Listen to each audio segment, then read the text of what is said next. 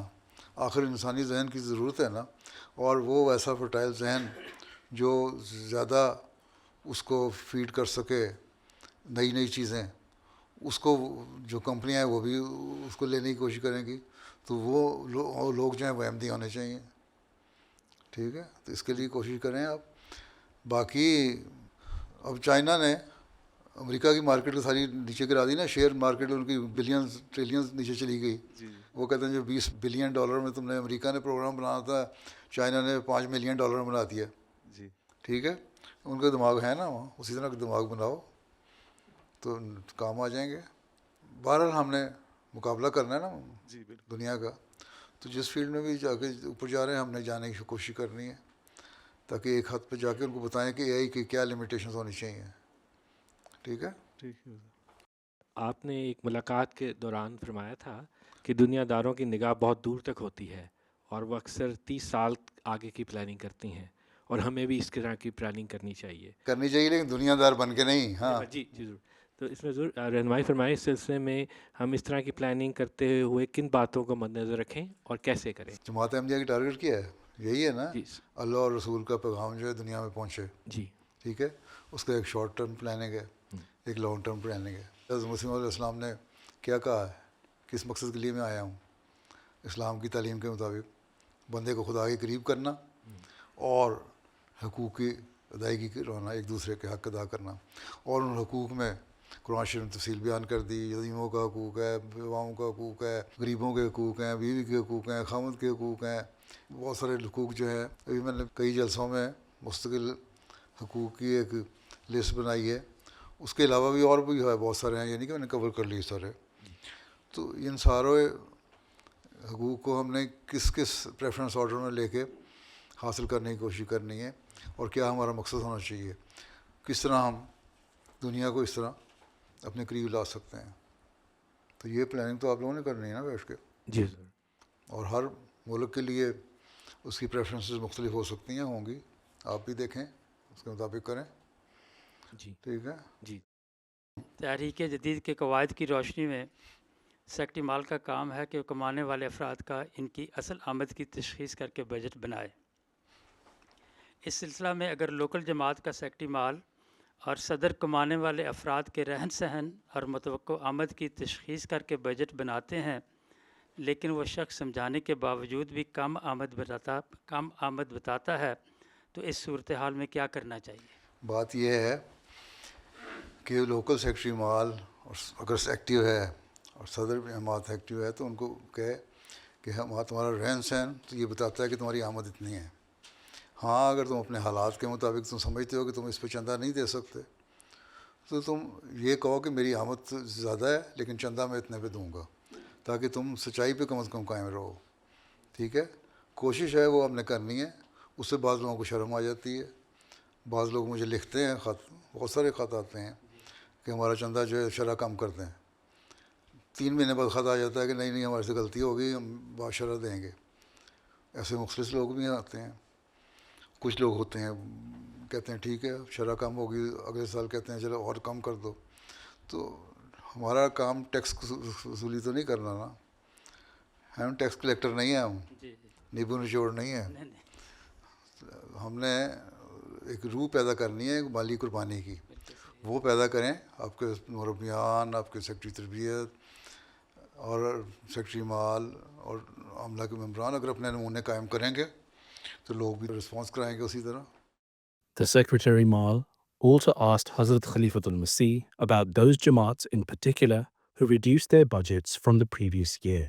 یہ تو کوئی دلیل نہیں ہے کہ جی کیونکہ پچھلے سال میں نے چندہ زیادہ دیا تھا اس آمد پہ تو اس سال ضرور میری آمد اتنی ہوگی. بہت سارے کاروباری لوگ ہیں جن کے بزنس نیچے چلے گئے، وہ پچھلے سال زیادہ دے دیے تھے، اس سال نہیں دے سکے. ان کی جائز وجہ ہے، اس کو آپ کو ایکسیپٹ کرنا چاہیے. اور اگر یہ عادت بن گئی ہے تو ان کو بیٹھ کے سمجھائیں، میٹنگ کریں ان سے، تب آپ کو ان کے حالات کا پتہ لگے گا اور ہمدردی کا تقاضا بھی ہوگا. پھر ان سے ہمدردی بھی کریں اور ٹھیک ہے اس شرح سے کم کر دیں. حقائق پہ اپنی ڈیٹا ہونا چاہیے ہمارا، اور اسی پہ ہم نے اپنی بنیاد رکھنی چاہیے. تو دیکھیں کہ وہاں کے حالات کیسے ہیں. دنیا کے اکانومی کے حالات نیچے جا رہے ہیں، لوگوں کی ملازمتیں ختم ہو رہی ہیں، اور دوسرے یہ ہے کہ اب مہنگائی کی وجہ سے لوگ اخراجات بڑھ رہے ہیں، چندہ شرح سے نہیں دے سکتے. تو یہ ساری چیزیں ایک ہمدردی کے نقطۂ نظر سے اگر ہم سے میٹنگ کر کے کریں گے اور اپنی ٹیم بنائیں گے، انسپیکٹران کو بھیجیں گے، نائب امراء کو بھیجیں گے، مربیان کو بھیجیں گے، تو آپ کو کچھ فرق پڑ جائے گا اس سے. اور جو نہیں ہے تو پھر اللہ پہ توکل کریں، اللہ تعالیٰ سے کہیں ہم نے جو کوشش کرنی تھی کر لی، اب اس میں برکت ڈالنا تیرا کام ہے.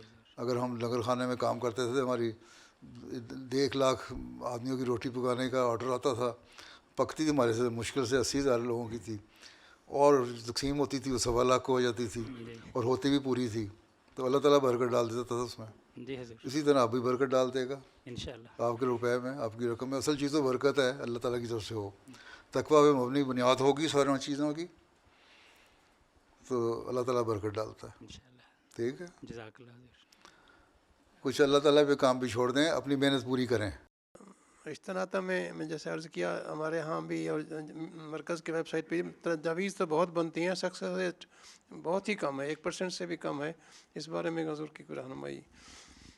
آپ کا کام ہے کوشش کرنا، کوشش کرتے رہنا. کبھی آپ رشتہ تجویز کرتے ہیں تو لڑکی والے کہتے ہیں اس لڑکے میں یہ نقص ہیں، لڑکے والا کہتا ہے لڑکی میں یہ نقص ہے. عموماً یہ ہوتا ہے کہ جو پڑھے لکھے لڑکے ہیں، کمانے والے لڑکے ہیں، وہ والدین کہتے ہیں کہ ان کا رشتہ تو ہم آپ ہی کر دیں گے، کیونکہ یہ تو ہمارے کام کے بچے ہیں نا، پیسے پوسے بھی لینے، ہم نے ایسی بیوی لائیں گے جو اعتراض نہ کرے لڑکے کو پیسے دینے پہ. اور لڑکیاں جن کی بڑی ہو رہی ہیں ان کے آپ کروا دیں. دوسری بات یہ ہے کہ لڑکیوں نے خود بھی، ہم تعلیم کے کر رہے ہیں، حاصل کر رہے ہیں، اس کے بہانے 26، 27، 28 سال کی عمر تک چلے جاتے ہیں اور پھر رشتے ملنے مشکل ہو جاتے ہیں.